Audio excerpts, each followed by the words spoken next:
Assalamualaikum warahmatullahi wabarakatuh. Berjumpa kembali di channel Keluarga Misterius.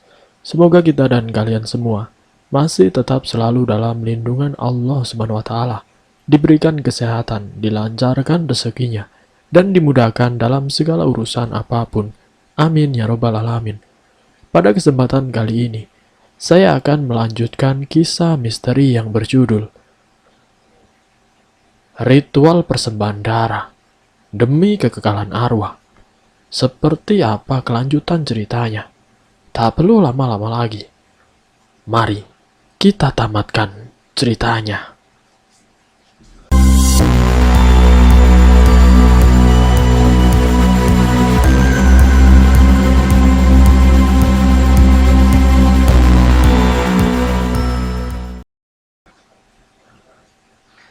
Mereka merunduk, menghindari barang-barang tersebut.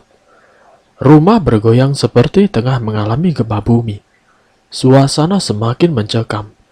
Terdengar tawa misterius yang semakin menggema ke seluruh ruangan. Nyawa mereka seakan terisap habis saat mendengarnya. Kini mereka hanya bisa berharap ada orang yang menolongnya. Ah! Amel menjerit menggema. Tubuhnya terseret dan terbawa masuk ke dalam kamar yang ditempati Bi Rumi. Amel! Jessica berdiri dan menyerbu ke arah kamar. Namun terlambat. Kamar telah tertutup. Jessica kemudian menendang pintu tersebut. Jessica mengumpat sembari menatap berkeliling. Tiba-tiba suasana menjadi gelap. Bau amis menyerbat ke seluruh ruangan. Ia mencoba menutup hidungnya, tetapi bau itu justru semakin tercium. Sementara di dalam kamar itu, tubuh Amel terpental ke kanan dan kiri, menatap semua benda yang ada di dalam. Amel sama sekali tidak bisa berbuat apapun. Tubuhnya sudah sangat lemah. Darah pun mengalir dari hidungnya kembali. Badannya terkulai lemas. Dalam samar-samar, Bi Rumi menghampirinya. Kau telah mengetahui aku yang sebenarnya, ucap Bi Rumi sambil tersenyum licik. Amel menatap tajam penuh kekesalan. Ia tidak menyangka orang yang selama ini ia percaya ternyata adalah dalang di balik pembantaian keluarga itu. Ya, Bi Rumi juga telah membunuh ayah dan juga adiknya Narindra. Kamu iblis! Amel berteriak. Bi Rumi berubah menjadi sosok tua yang sangat menyeramkan, seperti sebelumnya. Ia mendekati Amel, mencekik, lalu melemparnya. Aku tidak takut denganmu, ucap Amel. Bi Rumi semakin emosi. Ia kembali melempar Amel, hingga tidak sadarkan diri. Amel terus berteriak, meminta bantuan dari dalam kamar Bi Rumi. Sementara Jessica yang berada di luar kamar, terus berusaha membuka pintu itu, dengan mendorong sekuat tenaga. Namun nihil hasilnya. Pintu itu cukup berat, dibanding dengan badan Jessica yang tidak begitu berisi. Mel! Sabar Mel, kakak akan cari bantuan dulu. Jessica berlari ke arah pintu depan. Ia terus berteriak minta tolong dan berharap ada seseorang di luar sana yang mendengar suaranya. Ah, brengsek, ketus Jessica. Ia mendengus, lalu menarik nafas dalam-dalam. Tak tahu mengapa, semua pintu rumah tiba-tiba terkunci dengan rapat. Jessica sudah berusaha sekuat tenaga untuk mencoba membuka semua pintu yang ada di rumah ini. Tetapi tidak satupun pintu berhasil dibuka. Cekak! Tiba-tiba kenop pintu belakang bergerak, seperti ada orang dari luar yang mencoba memutarnya. Jessica bergegas menghampiri pintu tersebut. Kenop itu lalu berhenti bergerak. Hening. Tidak ada suara lagi. Seketika pintu itu terbuka dengan lebar. Hadi berdiri di sana. Apa yang terjadi dengan kalian? Mana Amel? Hadi, kalian harus segera pergi dari sini. Tapi Amel masih terjebak di... Maksudnya, Amel kekunci di kamar itu. Jessica langsung mengajak Hadi ke kamar Bi Rumi. Mel, teriak Hadi dari luar. Kak, tolong kak. Rinti Amel dari balik kamar. Tiba-tiba semua lampu menjadi mati, dan keran air di wastafel menyala. Air memancar keluar. Tidak lama setelahnya, air itu berubah warna menjadi merah. Mel, tidak ada jawaban. Amel, Jessica semakin panik. Hadi mendorong pintu tersebut, tapi masih saja pintu itu berdiri kokoh di sana. Ah! Jeritan Amel menggema dari dalam. Keduanya semakin panik karena khawatir dengan kondisi Amel di dalam. Cep! Lampu kembali menyala. Senyap. Keduanya saling pandang, memperhatikan wajah lelah dan ketakutan. Amel! Hadi berteriak kembali. Amel! Disusul Jessica. Ah, bangsat! Hadi berteriak. Dia menendang pintu kamar itu. Kamu mau apa, setan? Kembalikan kawanku. Kembalikan Amel sekarang juga. Teriak Hadi sambil terus menggedor pintu kamar. Dua.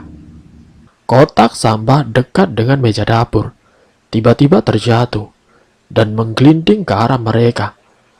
Keduanya berbalik badan. Sampah telah berhamburan. Tidak lama setelah itu, segumpal rambut hitam mulai muncul perlahan, disusul dengan wajah dan badan. Kini membentuk sosok yang sangat menyeramkan. Jessica berjalan perlahan, mendekat ke arah Hadi. Dia bersembunyi di punggung Hadi. Sebenarnya sosok itu sering menampakkan diri di hadapan Jessica. Tapi kali ini, Jessica tidak mau berurusan dengan sosok buruk rupa tersebut. Hadi yang berada tepat di hadapan sosok itu, badannya bergetar dan dadanya berdebar sangat kencang. Ini adalah kali pertamanya ia melihat sosok berbentuk demikian. Namun sosok itu tidak asing dalam ingatan si Hadi. Tak ingin berhadapan lebih lama lagi dengan sosok tersebut, Hadi mengajak Jessica untuk perlahan mundur ke arah pintu belakang yang tadi telah terbuka. Namun sosok itu masih saja berdiri dan menatap mereka berdua. Hitungan ketiga, kita balik badan, lalu lari. Bisik Hadi dengan pelan. 1, 2, 3. Keduanya berbalik hendak berlari. Bah! Namun pintu tiba-tiba terbanting sendiri. Keduanya melompat. Hampir saja wajah mereka dihantam daun pintu. Jessica yang tidak siap terjatuh terduduk ke lantai. Hadi membantu Jessica untuk berdiri. Hilang. Sosok tadi menghilang kembali. Dan mendadak terdengar tawa yang menggema ke seluruh ruangan. Tawa yang kering, jauh, namun menyayat.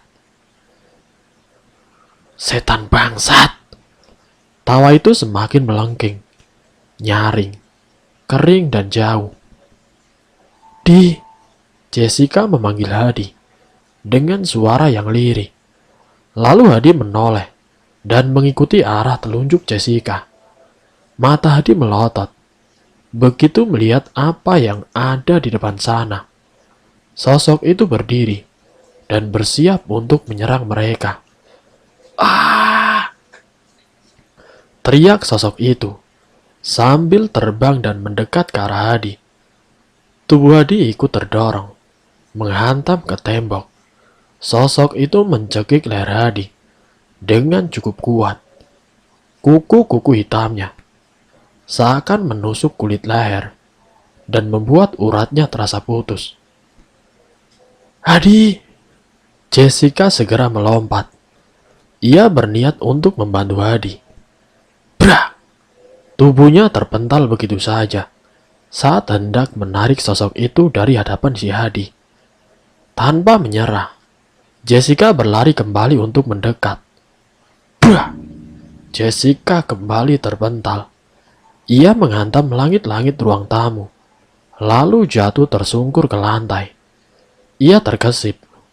Darah muncrat dari hidungnya.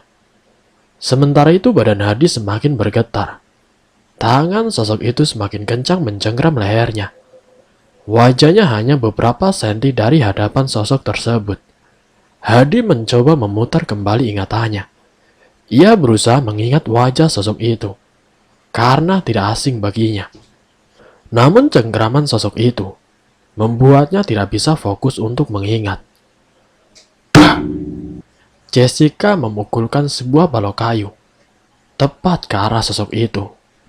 Lenyap. Sosok itu mendadak menghilang. Hadi menghela nafas. Hampir saja ia mati konyol karena ulah sosok tersebut. Cep! Lampu kembali mati. Hadi segera meraih tangan Jessica dan lalu menariknya.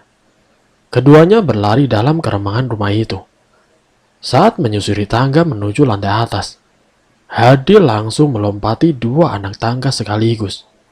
Begitupun dengan Jessica yang mengikutinya dari belakang. Hadi mendorong pintu kamar Jessica. Keduanya lalu masuk ke dalam kamar. Mereka berusaha mencari senter untuk keduanya gunakan menyelamatkan si Amel. Jessica meraih ponsel yang tergeletak di hadapannya. Cahaya dari layar ponsel tersebut seketika menerangi wajahnya. "Telepon Pak Rahmat sekarang, Jess." Hadi memerintahkan kepada Jessica. Tanpa pikir panjang, Jessica segera mencari nomor Pak Rahmat, lalu menekan tombol telepon.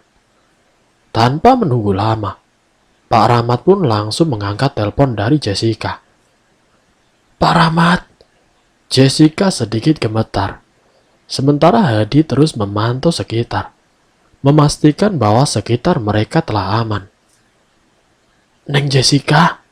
Suara Pak Rahmat dari balik telepon. "Iya, Pak." "Neng tidak kenapa-kenapa kan?" "Pak Rahmat di mana, Pak?" Suara Jessica terdengar bergetar. "Tolong ke rumah saya sekarang, Pak. Semuanya hancur. Amel pun menghilang." Air mata Jessica meluncur di sudut mata. Ia tidak kuasa menahan tangis. Dia sudah benar-benar sangat lelah dengan kondisi saat ini. Ketakutan dan harapan berbaur dalam pikirannya malam itu. "Bapak sedang ke arah sana, Neng. Bapak tahu apa yang terjadi. Ini semua pasti ulah Bi Rumi. Ia bangkit kembali, Neng. Ini Bapak juga sama Pak Baren. Kamu sama siapa sekarang?" "Saya sama Hadi, Pak. Tapi Amel masih terkunci di ruangan." "Baik, Neng. Tunggu Pak Rahmat. Pak Rahmat. Pak." Jessica menekan tombol di ponselnya. Sinyal mendadak menghilang. Dia menatap Hadi, lalu meraih tangan Hadi, menggenggamnya dengan erat. Dia merapat pada Hadi. Keadaan masih gelap, senyap. Keduanya saling berpegangan satu sama lain.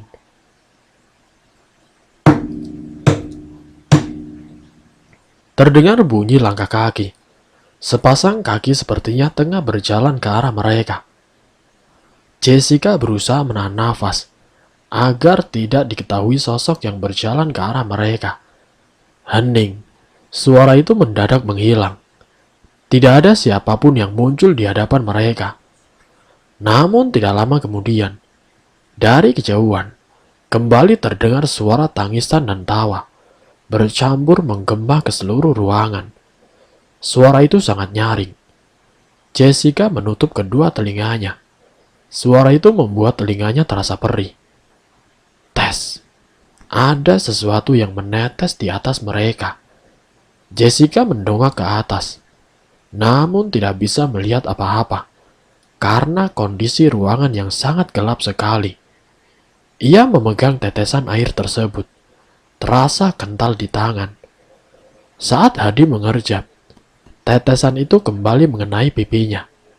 Ia mengusap, lengket. Refleks Hadi mencium air tersebut. Amis, darah. Hadi spontan menggenggam erat tangan Jessica.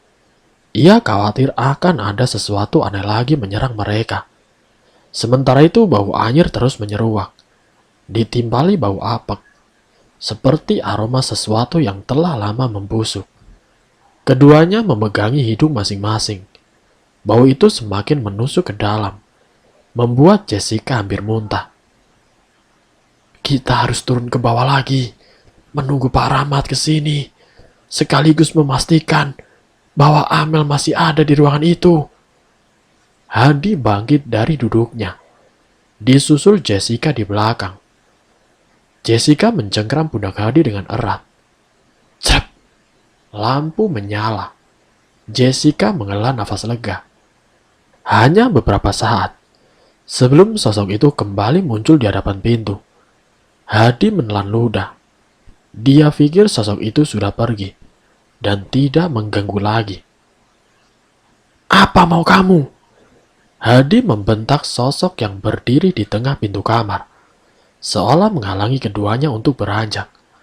Sosok itu seakan tidak mau mengalah dan membiarkan mereka pergi selamat. Mendadak angin bertiup sangat kencang. Barang-barang di dalam kamar ikut berteberangan. Jessica merapat ke Hadi. Keduanya saling berpegangan. Debar jantung Jessica semakin kencang. Harapan untuk hidup seolah telah tipis. Aku tahu kamu. Hadi tiba-tiba berbicara. Sosok itu semakin memancarkan aura menyeramkan. Matanya seolah mau copot. Darah terus mengalir dari wajah sosok tersebut. Kamu itu ibunya Reno dan Bintang kan? Tanya si Hadi. Jessica terperanjak. Ia sedikit kaget. Reno, Bintang. Bukannya itu anak yang sering dibicarakan oleh Amel. Aku tahu kamu. Tolong berhenti mengganggu kami. Hadi berteriak. Sosok itu kini menghilang, meninggalkan tawa yang kembali terdengar sangat nyaring. Sementara itu angin masih bertiup. Seisi kamar Jessica terus berterbangan. Mereka terus berusaha menghindar barang-barang yang hampir mengenai wajah mereka. Tetesan air dari langit-langit kamar semakin deras saja. Wajah Hadi dan Jessica pucat pasi saat menyadari bahwa tetesan tersebut adalah tetesan darah. Kini keduanya basah kuyup dengan bau amis yang menyengat. Mereka menggigil. Badan Hadi terasa lengket. Begitu juga dengan Jessica. Bagaimana jika sosok itu mencoba membunuh mereka? Jika ditarik ke belakang kembali, mereka sama sekali tidak ada masalah dengan sosok itu. Berulang kali Hadi juga mengajak Reno dan Bintang untuk mendatangi rumah ini. Namun keduanya selalu tidak mau. Mereka beralasan adanya monster di rumah ini. Seolah ada trauma besar yang telah mereka alami tempo dulu saat pembunuhan brutal itu. Badan mereka semakin terasa dingin. Hadi mengajak Jessica turun ke bawah. Kondisi lantai bawah sama seperti kamar Jessica, sangat berantakan. Rumah itu kembali terasa sunyi. Tidak terdengar suara sama sekali, kecuali gerak-gerik mereka. Aku capek, Di. Jessica duduk di lantai. Hadi paham dengan kondisi temannya. Dia sendiri juga merasakannya. Tapi mau bagaimana lagi? Saat ini mereka terjebak di rumah tua itu. Tiba-tiba lantai bergetar. Getarannya begitu kuat, membuat Jessica dan Hadi melompat. Bau amis kembali menyerba ke seluruh ruangan. Tercium sangat tajam, semakin menyengat, dan begitu sangat pekat. Jessica menahan nafas. Mereka kembali berdiri dan berusaha mendekat ke arah pintu. Sebuah kursi melayang dan menyambar keduanya. Mereka terpental, lalu menatap tembok. Benturan dari kursi tersebut meninggalkan bekas pada kening Hadi. "Mau apa kamu?" Jessica bangkit berdiri. "Aku tidak tahu apa-apa. Aku hanya membeli rumah ini." Jessica terus berteriak. Rasa lelah dalam diri Jessica membuatnya habis kesabaran. Ia semakin tidak terkendali. "Bangsat! Brengsek kamu! Brak!" Badan Jessica terpental, terkena kaca lemari, dekat dengan kursi di ruang tamu. Tubuhnya terkulai lemas di lantai. "Jessica!" Hadi berlari menghampiri Jessica. "Kamu gak apa-apa, Jess?" Jessica hanya mengangguk. Angin kembali bertiup, menerbangkan benda-benda di dalam seluruh ruangan di lantai itu. Aku takut, Di." Jessica merintih. Hadi memeluk badan Jessica dengan erat. Keduanya saling berpegangan satu sama lain, berusaha untuk saling melindungi. Kini angin berhenti bertiup, hening untuk beberapa saat. Hanya terdengar deru nafas dari Jessica dan Hadi. Lalu tiba-tiba, sofa di hadapan mereka bergerak, menghampiri mereka, dan hampir menghantam keduanya. Untung saja kedua tangan mereka refleks menahan sofa tersebut. Suasana kembali menegang. Nampaknya semua benda di ruangan ini semakin tidak terkendali. Hadi mengajak Jessica untuk pindah di sisi yang lain, dekat dengan dapur. Keduanya lalu duduk berdekatan, sambil menunggu kedatangan Pak Rahmat. Namun tiba-tiba, badan Jessica tertarik ke depan, seolah ada yang menarik kakinya. Hadi yang berada di sampingnya, lalu memegang erat tangan Jessica. Ia berusaha menahan, agar Jessica tidak terseret. Tapi sayang sungguh sayang, sebuah balok menghantam badan Hadi, hingga membuatnya melepaskan genggaman tangannya. Jessica sontak tertarik ke arah kamar Birumi. Namun ia berhasil berpegangan pada sisi tembok dapur. Tangannya terus berusaha memegang erat tembok tersebut, sementara kakinya terasa hampir putus dari badannya. Hadi yang berhasil bangkit langsung menolong Jessica. Ia menarik tangan itu kembali, hingga akhirnya Jessica berhasil terlepas. Terlihat ada goresan kuku yang membuat kaki Jessica terluka dan mengeluarkan darah segar. "Kamu harus percaya sama aku. Kita akan baik-baik saja." Hadi menenangkan Jessica.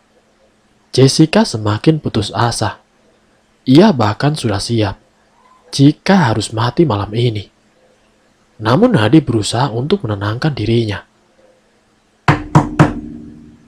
Keduanya serentak menatap pintu depan. Jessica melotot. Dua orang terlihat dari kaca, sedang berdiri di luar sana. "Pak Rahmat! Pak Rahmat!" Jessica menjerit ketika mengenali orang yang berdiri di luar. "Jessica, buka pintunya, Nak." Pak Rahmat dan juga Pak Baren terus berusaha mendorong pintu yang tertutup dengan rapat. Dengan segera, baik Jessica maupun Hadi terus menarik pintu dari dalam. Namun apa daya, pintu itu terkunci sangat rapat, seolah tidak bisa dibuka kembali. Melihat kondisi yang terlihat aneh, Pak Rahmat melangkahkan kakinya ke depan. Dari balik kaca, dia memberikan kode kepada mereka untuk mundur beberapa langkah ke belakang. Pak Rahmat menatap pintu tersebut. Mulutnya berkomat kamit. Entah apa yang dibacakan. Mungkin sebuah mantra. Dan beberapa saat kemudian, Pak Rahmat mendorong pintu itu. Tubuhnya bergetar hebat, seolah ada sesuatu yang menghalanginya. Dan brak! Pintu itu terbuka. "Pak, Amel, Pak!" Jessica berlari menghampiri Pak Rahmat. Air matanya semakin terlihat deras. "Amel di mana, Nak?" tanya Pak Rahmat. Jessica menunjuk ke sebuah kamar. Mereka berempat lalu bergerak ke arah kamar. Pintu masih tertutup dengan rapat. "Tolong! Tolong!" Terdengar suara lirih dari balik kamar. Suara itu tidak asing di telinga Jessica. "Amel!" Jessica memanggil. "Tolong! Tolong!" Suara Amel semakin terdengar sangat lirih. "Tunggu, Mel. Kami akan segera menyelamatkanmu, Mel." Hadi berteriak. Pak Rahmat terus mencoba membuka pintu itu. Namun lagi-lagi, pintu itu terkunci dengan rapat. Wah, terdengar suara tawa yang menggelegar, tepat di sudut ruangan. Mereka berempat sontak menatap satu sama lain. "Siapa di sana?" Pak Baren angkat bicara. "Apakah kau tidak mengenal suaraku, Baren?" Sebuah pertanyaan terlontar dari mulut yang tidak tahu sosoknya berada di mana. Jessica mengerutkan dahinya. Ia merasa tidak asing juga dengan suara itu. "Bi Rumi," ucap Jessica. Hadi terkejut. Tawa itu terus terdengar sangat kencang. "Ya, ini aku." Sosok perempuan sedikit tua itu turun dari tangga. "Rumi," sambungnya. "Hah?" Jessica terkejut. Badannya terasa lemas. Bi Rumi berjalan mendekat ke arah mereka berempat. "Lama aku tidak melihat wajahmu, Baren," ucap Bi Rumi sedikit menggoda. "Mau apa kamu?" Baren bertanya. Bi Rumi hanya membalas dengan tatapan licik dan juga senyum tipis. "Bukannya kamu sudah mati?" tanya Pak Baren kembali. "Ya, tepat sekali. Ragaku memang sudah mati, tapi rohku kekal abadi." Ucap Bi Rumi dengan tawa yang menyeramkan. Jessica terlihat bingung dengan semua ini. Ia benar-benar tidak menyangka dengan kondisi yang tengah ia alami sekarang. "Nah, dia adalah kakak dari Narida. Dia juga yang telah membunuh ayah dan Narida, istri saya." Baren memberitahu Jessica. Jessica menelan ludah. Jadi selama ini, Bi Rumi adalah dalang di balik kematian istri penghuni pertama rumah ini. "Sayang sekali kamu lebih memilih adikku ketimbang aku yang mencintaimu lebih dulu," ucap lirih Bi Rumi kepada Pak Baren. Pak Baren terlihat sangat kesal. "Dia juga dalang di balik kematian keluarga Reno dan Bintang." Hadi kembali menimpali. Jessica kembali terkejut. Ternyata kedua anak yang sering dibicarakan oleh Amel adalah sosok hantu. Ternyata tragedi kematian satu keluarga yang selama ini tengah ia selidiki adalah ulah Bi Rumi. Jadi selama ini, kisah yang diceritakan Bi Rumi adalah kebalikan. Sungguh biadab. Pak Rahmat naik pitam. "Kenapa? Kenapa kalian terkejut? Aku membutuhkan tumbal darah untuk kekekalan," ucap Bi Rumi. Ia berjalan mendekat ke arah Jessica. "Seharusnya aku telah membunuh kalian berdua dari jauh-jauh hari," sambungnya sambil memegangi dagu Jessica. Hadi memukul tangan Bi Rumi dengan kencang. mencoba menjauhkan tangannya dari wajah Jessica. Saat itu juga, wajah Birumi terlihat murka. Sosoknya mendadak berubah menjadi sangat menyeramkan. Saat hendak menerkam Hadi, tiba-tiba saja sebuah meja jatuh dari lantai atas dan menimpa sosok Birumi. Hadi mendongak ke atas. "Reno, Bintang," ucap Hadi. Ia terkejut. Kedua anak itu telah datang di rumah ini. "Kak Hadi," teriak keduanya. "Kalian pergi dari sini. Bahaya," suruh si Hadi. "Kami mau mencari mama, Kak. Dan kami juga akan membantu kakak," ucap si Bintang.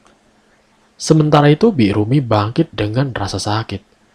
Mulut Pak Rahmat kembali komat kamit sambil menatap tajam ke arah Birumi.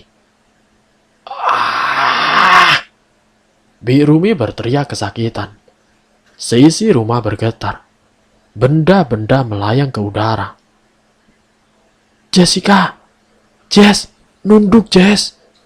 Hadi memerintahkan Jessica untuk menunduk, menghindari barang-barang yang terbang di atas mereka. Pak Rahmat terus berkomat kamit. Teriakan Birumi terdengar sayu. Perlahan telah hilang, dan suasana kembali tenang. Namun berbeda. Jessica menoleh ke seluruh arah. Terlihat berbeda. Bangunan ini terlihat lebih tua. Barang-barang di sekitar mereka ditutupi selimut hitam. Banyak sarang laba-laba di dalam rumah ini. Demikian juga dengan Hadi. Ia juga terlihat bingung dengan keadaan sekitar. Ada apa ini? "Ini bukan dunia kita," ucap Pak Rahmat. Jessica dan Hadi saling tatap. "Birumi menarik kita semua ke dunia aslinya. Kita harus bergerak cepat, menyelesaikan semua ini, termasuk menyelamatkan si Amel." Suara Pak Rahmat terputus. Ia menatap sekitar. Disusul tatapan Jessica dan Hadi. "Dan Pak Baren," sambung Pak Rahmat. Sontak Jessica dan Hadi terkejut ketika menyadari Pak Baren sudah tidak di sisi mereka lagi. "Rumi biadab!" Pak Rahmat terlihat sangat kesal. "Kak Hadi!" Suara teriakan terdengar di lantai atas. "Reno, Bintang!" teriak Hadi. Reno dan Bintang hilang entah di mana. Hadi terlihat panik ketika menyadari akan hal itu. Kedua anak itu dalam bahaya. "Kita selamatkan Amel dulu," ucap Pak Rahmat. "Bagaimana caranya, Pak?" tanya Jessica. Pak Rahmat tidak menjawab. Beliau hanya menghela nafas, melangkahkan kakinya menuju kamar. Hadi dan Jessica mengikuti beliau dari belakang. Pak Rahmat membuka kenop pintu dengan perlahan. Kak!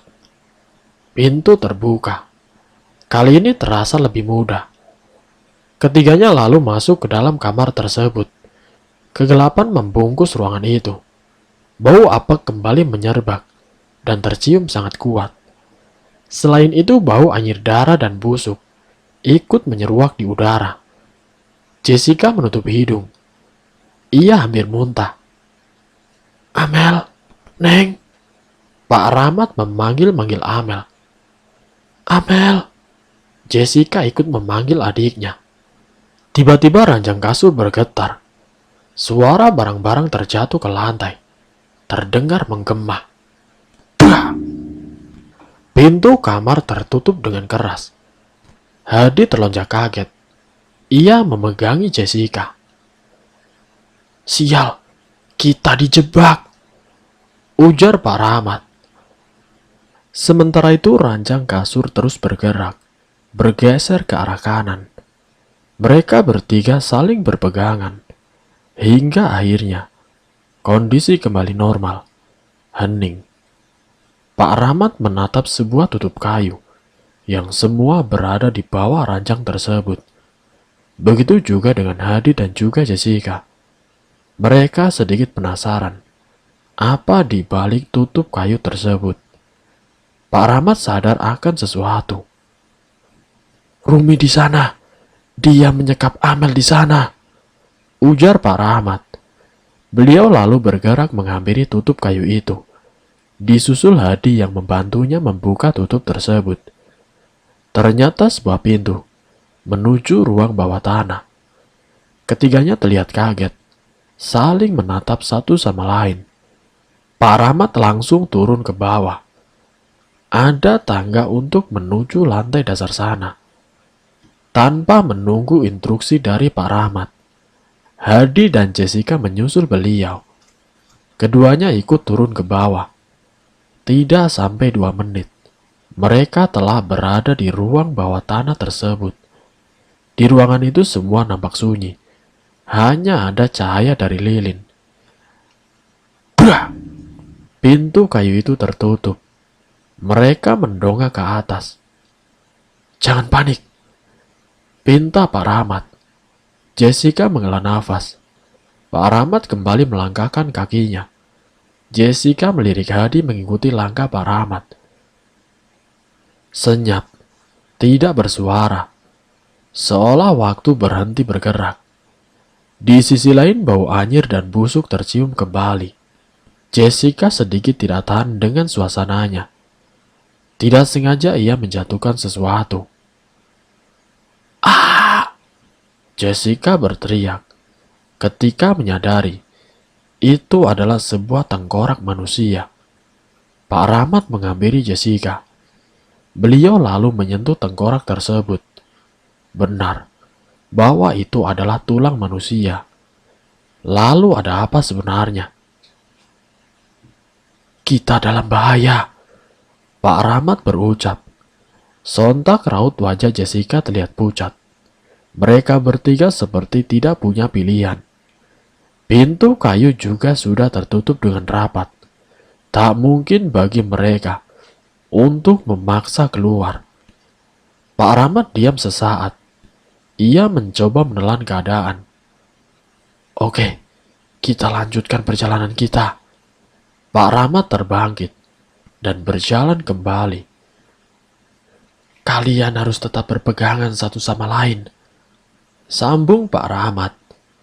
Namun mendadak suara tangis terdengar. Sayup-sayup dari jauh. Pertama suara itu sangat lirih. Lama-lama semakin jelas. Dan begitu sangat pilu. Menyayat. Bulu kuduk Jessica meremang. Dia berdiri di dekat Hadi dan merapat pada Pak Rahmat. "Hei Rumi, kamu tidak berhak membawa anak itu. Kembalikan sekarang. Tindakanmu hanya akan semakin membuat arwahmu terjebak dalam kegelapan. Pergilah Rumi." Kini suara tangisan itu telah lenyap, berganti dengan tawa, terdengar nyaring dan kering. "Tolong jangan paksa saya berbuat kasar denganmu, Rumi." Pak Rahmat kembali memperingatkan Bi Rumi. Jessica tersentak melihat Hadi yang tiba-tiba memegangi lehernya sendiri. Ia kelojotan, ambruk, dan berguling-guling ke lantai, seolah ada sosok yang mencekiknya dengan kuat. "Hadi, Hadi!" Jessica menghampiri Hadi yang mengerung di lantai. Mata Hadi terlihat merah. Urat di lehernya mencengkam kencang. Angin bertiup halus, membawa bau anyir dan busuk yang memualkan perut. Tubuh Hadi mulai terangkat ke udara. Jessica berteriak. Seiring tubuh Hadi yang tiba-tiba mengudara dan meluncur menatap tembok. Pak Rahmat merentangkan tangannya ke udara. Beliau terdengar menggeram, seperti geraman seekor anjing yang tengah marah.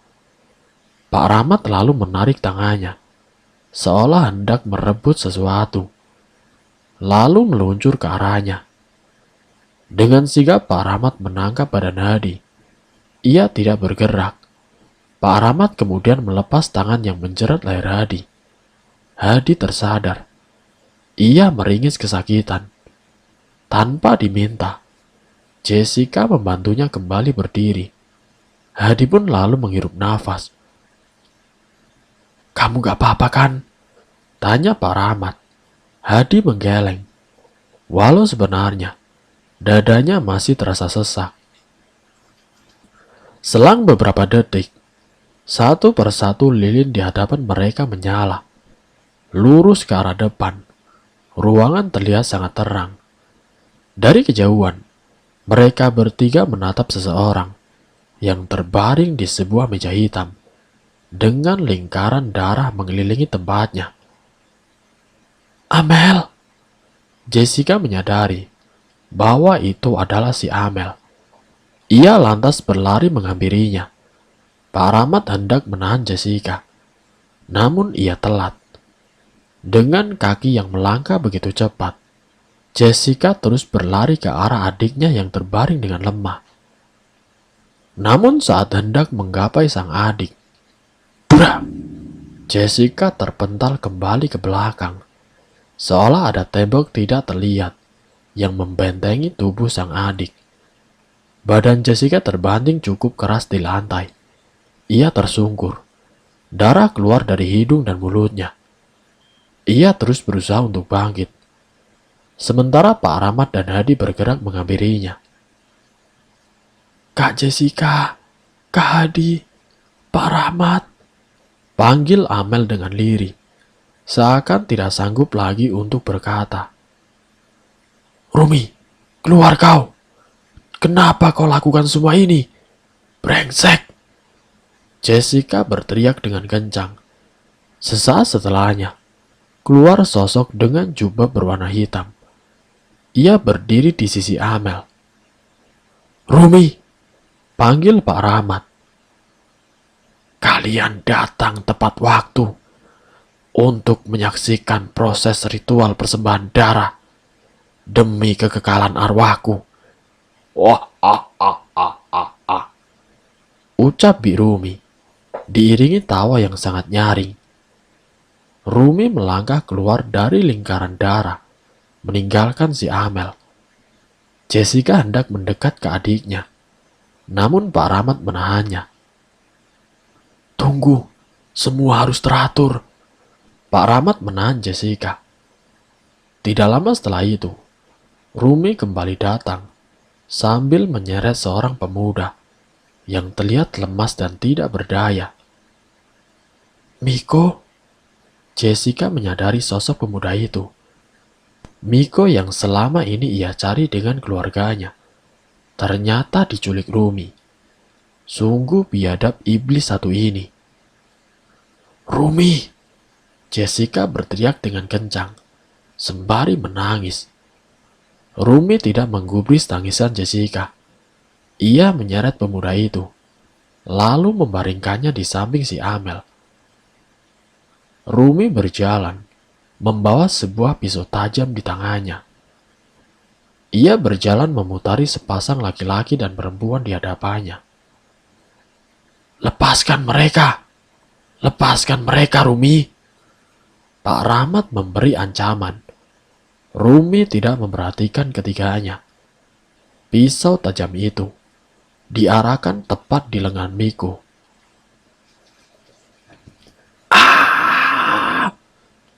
Miko teriak kesakitan. "Miko!" Jessica terus berusaha untuk mendekati mereka, namun berhasil ditahan oleh Hadi. Cas! Darah keluar dari tangan Miko, kemudian dijilat oleh sosok biadab tersebut. "Darah pemuda memang terasa segar," ucap Rumi sambil tersenyum. "Rumi, lawan aku sini, bangsat kau!" Jessica tidak bisa menahan amarahnya. Ia memberontak, berhasil lepas dari genggaman si Hadi. Ia berlari ke arah Rumi, namun lagi-lagi terpental. Rumi memulai ritual kejamnya. Jessica dapat melihat sang adik mulai kehabisan tenaga untuk memberontak. Nampaknya keduanya sudah tidak sadarkan diri. Jessica terus menangis, melihat dua orang yang ia sayangi tengah berhadapan dengan maut. Hadi berusaha menenangkan temannya. Ia juga tidak tahu harus berbuat apa. Sementara itu Pak Rahmat kembali kumat kamit. Hadi menahan nafas. Udara terasa dingin kembali. Nampaknya Pak Rahmat mencoba melawan Rumi dari sini. Mulut beliau terus bergerak. Matanya melotot, menatap Rumi yang juga tengah membaca mantra ritualnya. Rumi terhenti. Ia menatap Pak Rahmat. Sepertinya ritualnya digagalkan oleh Pak Rahmat. Wah! Rumi berlari, berusaha menerkam ketiganya. Tapi ia mendadak berhenti di udara. Ia memegangi kepalanya sendiri. Hentikan! Rumi terus menjerit. Pak Rahmat semakin kencang membaca mantra-mantranya. Rumi semakin mengejang. Tubuhnya bergetar. Ia terus berteriak. Dan dar! Rumi menghilang bersamaan dengan suara ledakan. Cep! Satu persatu lilin telah mati. Beberapa keran air mendadak menyala. Air membasahi lantai di ruangan. Bahaya. Mereka bisa tenggelam di dalam. Tolongin mereka berdua. Suara Pak Rahmat menyuruh Hadi untuk melepaskan Miko dan Amel. Jessica kemudian bangkit kembali. Ia membantu Hadi melepaskan jeratan tali di badan kedua anak tersebut. Namun sayang Miko tidak sadarkan diri. Darah masih mengalir dari tangannya. Gawat, Miko bisa kehabisan darah. Hadi berteriak. Ia sangat panik. Begitu juga dengan Jessica. Pak Rahmat lantas melepaskan kaosnya. Ia lalu mengikat kaos tersebut kepada luka goresan di tangan si Miko. Kemudian beliau membantu si Hadi memapah badan Miko. Sementara Amel perlahan ia mulai sadarkan diri. Ia dibantu sang kakak untuk berjalan keluar. Mereka tidak punya waktu lama. Keadaan di bawah sangat gelap. Mereka bisa kehabisan nafas. Keran air juga terus menyala. Saat ini air telah sampai di mata kaki mereka. Jangan panik, kita akan segera keluar, ujar Pak Rahmat. Mereka berlima segera bergegas menuju tangga untuk naik ke atas. Krek! Pintu ruang bawah tanah kembali terbuka. Hadi mendongak ke atas. Dua kepala kecil menampakkan dirinya. Reno, Bintang, ayo kak, keluar, semua aman, ucap Bintang. Mereka berdua menyelamatkan semuanya. Bintang membantu kelimanya untuk keluar dari bawah. Reno melemparkan sebuah senter ke bawah, sehingga bisa digunakan oleh mereka untuk mendapatkan cahaya. Setelah berusaha dengan cukup keras, satu persatu dari mereka berhasil naik kembali ke atas. Hadi membaringkan tubuh Miko ke lantai. Begitu juga dengan Jessica. Ia membantu sang adik untuk duduk terlebih dahulu. Semua selamat, ujar Pak Rahmat. Hadi mengangguk. Belum, Bintang berucap. Hadi, Jessica, Pak Rahmat. Mereka saling tatap. Masih ada satu orang di lantai atas yang membutuhkan bantuan, ucap Bintang. Pak Baren, ucap Jessica. Pak Rahmat baru teringat bahwa masih ada Pak Baren. Kalian segera keluar dari kamar ini. Bawa Miko dan Amel keluar. Saya akan mencari Pak Baren. Pak Rahmat pergi meninggalkan mereka. Sementara Jessica dan Hadi segera membawa Miko dan Amel keluar. Bintang dan Reno pun ikut membantu mereka. Dengan langkah yang sempoyongan, akhirnya mereka bisa keluar dari rumah tersebut. Mereka menunggu Pak Rahmat di halaman luar. Suara keributan terdengar dengan jelas. Mereka khawatir dengan kondisi Pak Rahmat. Hadi hendak masuk ke dalam kembali, tetapi ditahan oleh Reno. Akhirnya ia pun mengurungkan niatnya. Mereka menunggu dalam cemas. Di lain sisi wajah Miko semakin pucat. Sepertinya efek darah yang mengalir keluar. Mereka terlihat panik. Amel juga seperti kehilangan tenaga. Perlahan matanya tertutup dan kemudian jatuh pingsan.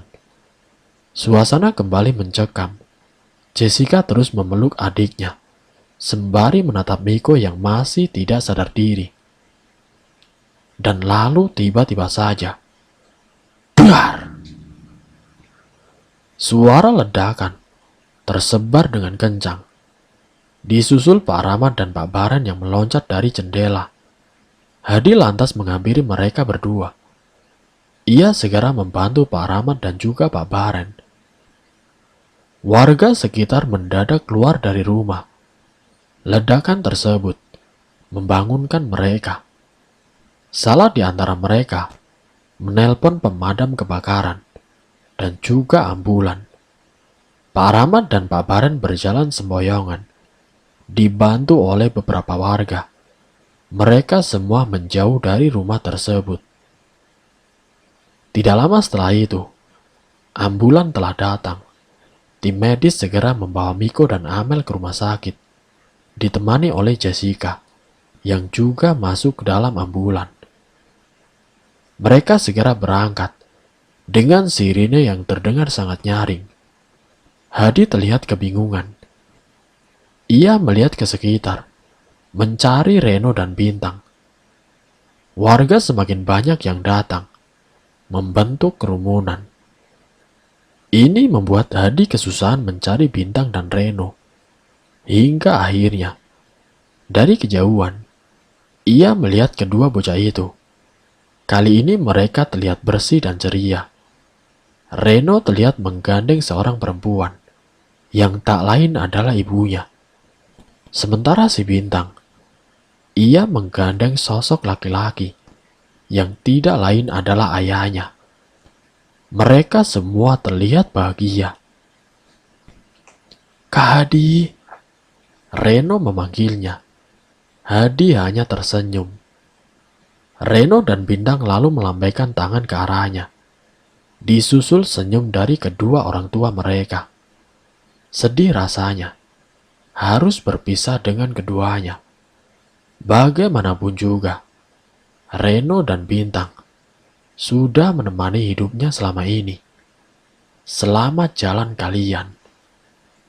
Dan selesai. Itulah akhir kisah misteri yang berjudul Persembahan Darah Demi Kekekalan Arwah. Semoga dari kisah ini, kita dapat mengambil hikmah dan juga pelajarannya. Ambil sisi positifnya, dan buang jauh-jauh sisi negatifnya. Terima kasih untuk kalian yang sudah mampir di channel kami. Jika kalian tertarik dengan video kami, silakan tekan tombol like, share, dan komen. Tekan subscribe untuk mengikuti video-video kami yang selanjutnya. Wassalamualaikum warahmatullahi wabarakatuh.